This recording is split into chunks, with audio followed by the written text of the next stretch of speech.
We can take a lot of punches. Nature takes punches pretty readily. Global warming is a really severe punch. And all that we depend on for natural systems and agricultural systems is about to be wiped out pretty drastically. About to be? What is he saying? Do we dare speak of such disasters as inevitable? If we speak of inevitability, will that overwhelm people?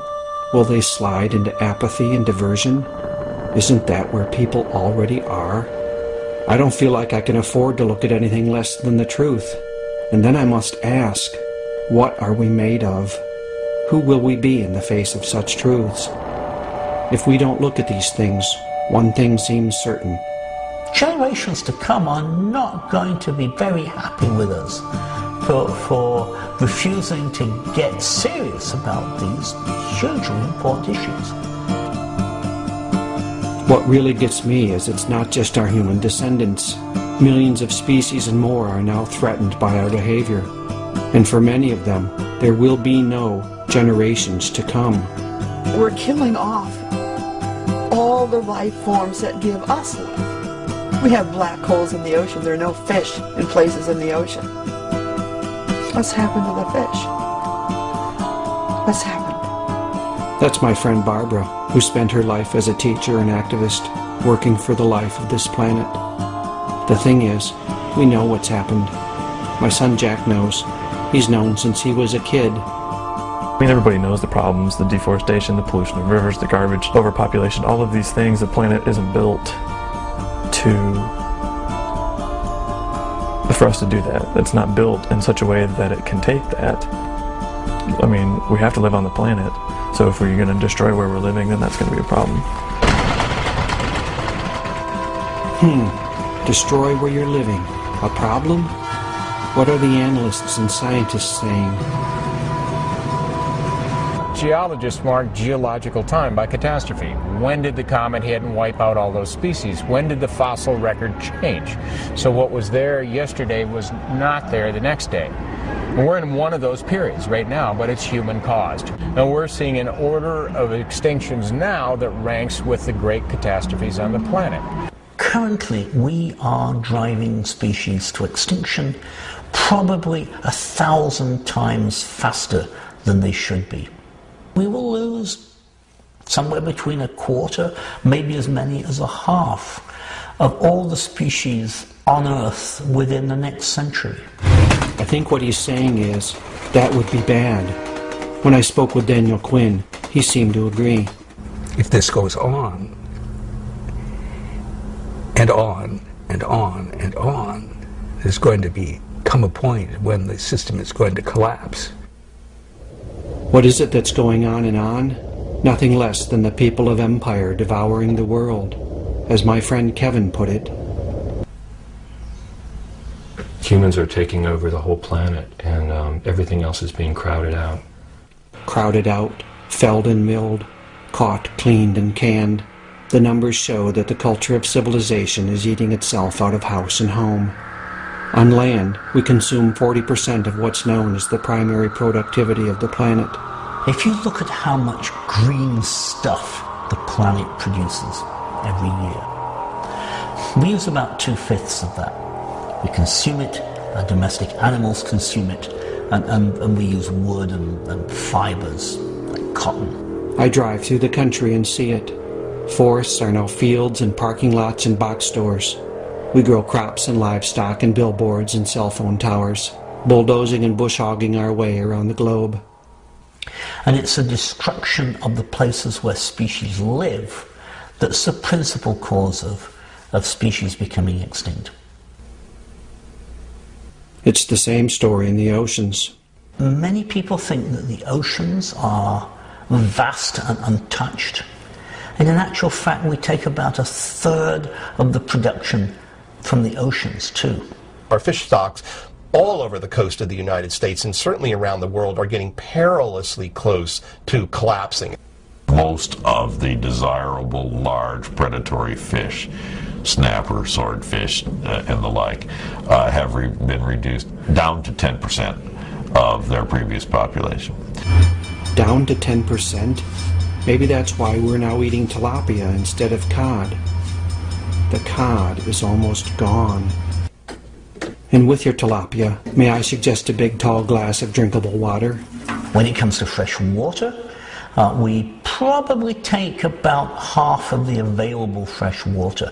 Part of the way we've fed the planet over the last 30 years, as we've doubled population, is to use a whole lot of water. Our agriculture is now the leading user of water in the world, and in this nation as well. Our watersheds in the United States have been so highly developed that even small changes in the amount of water that falls are beginning to cause large implications for society's availability of water. Multiplying the impact of consumption and habitat destruction is the fact that, with fuels, with pesticides and herbicides and industrial chemicals, with noise and with electromagnetic waves and with human activity and with structures of control and domination, empire is literally and metaphorically poisoning every square inch of the planet. Yes, life will recover from what we are doing to the planet, but don't hold your breath. It's going to take millions of years. It's going to take an incredible number of human generations. Trillions of people will live in a biologically impoverished world if we don't stop our human impacts now. I spoke with Daniel Quinn about this mass extinction. He gave me a metaphor that has haunted me since. We are like people who live in a very tall building, brick building. We live on the top floor, and every day we go down to the lower floors, and at random we knock bricks out and take them upstairs to the top and build higher. Every day, downstairs, 200 bricks, take them upstairs. And the building is perfectly stable. But it's not going to be stable forever, because we are attacking the structural integrity of the building. 200 species a day, day after day after day, year after, and as our population increases, it's going to turn into 400 species a day, and 1,000 species a day. And there's going to come a day when the system is going to collapse. 200 species a day. This is calamitous. We may already be well over 200 bricks each day, and it looks to me like the building is not far from collapse. Everything in me wants to run out of the building before it comes crashing down around my ears. But where would I run? Empire now covers the planet. The building is everywhere, and almost all of us are inside of it. All of us. All 6.5 billion of us. One of the hardest things to talk about is the human population explosion. The friends and neighbors I spoke with all seem to agree that the enormous increase in human population would soon have to be reckoned with. We're approaching full tilt, I think, in terms of what the planet can sustain.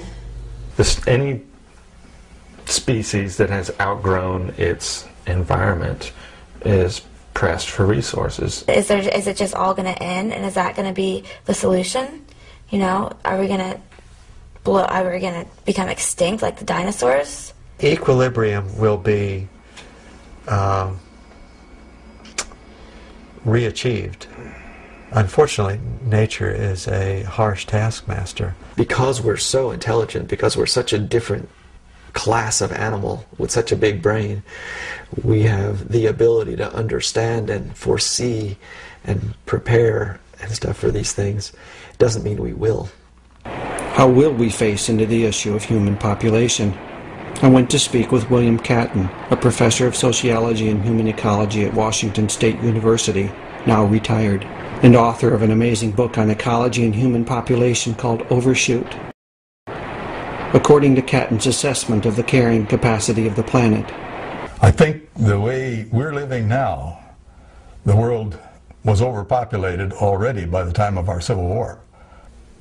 The population at the time of the U.S. Civil War was just over 1 billion, so we've now overshot that number by more than 5 billion, as Catton told me.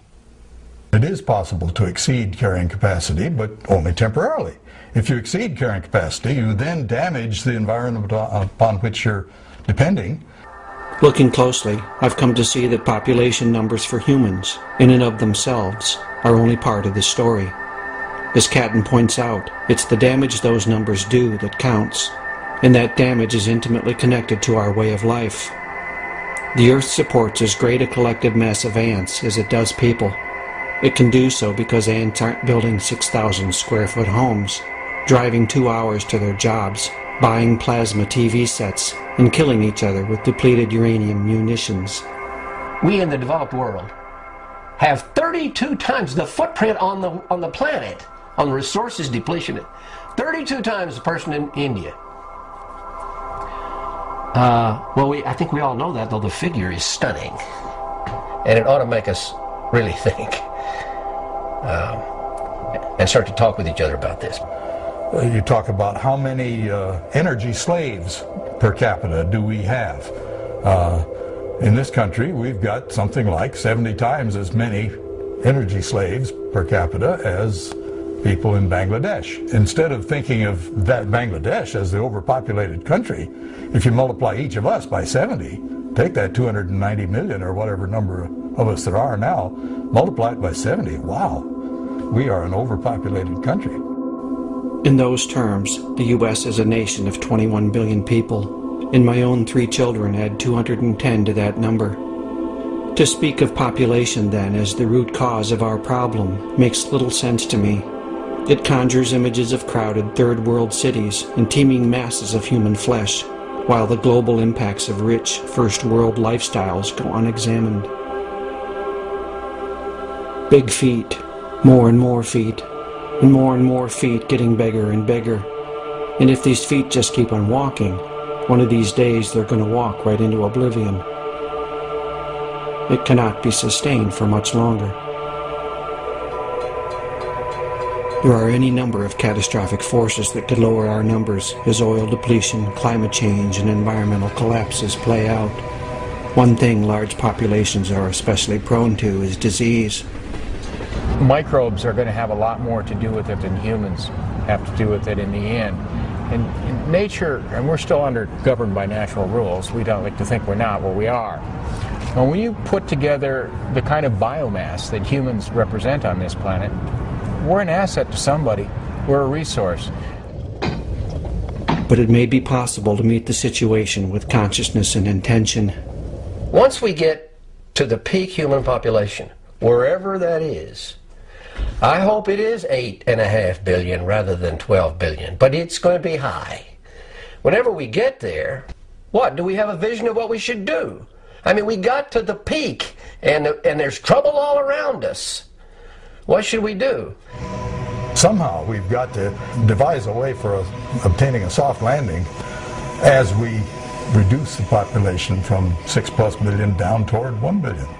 If we decide we want to reduce it, we can see to it that the reduction occurs in a more humane way than it will occur if we just try to keep on business as usual.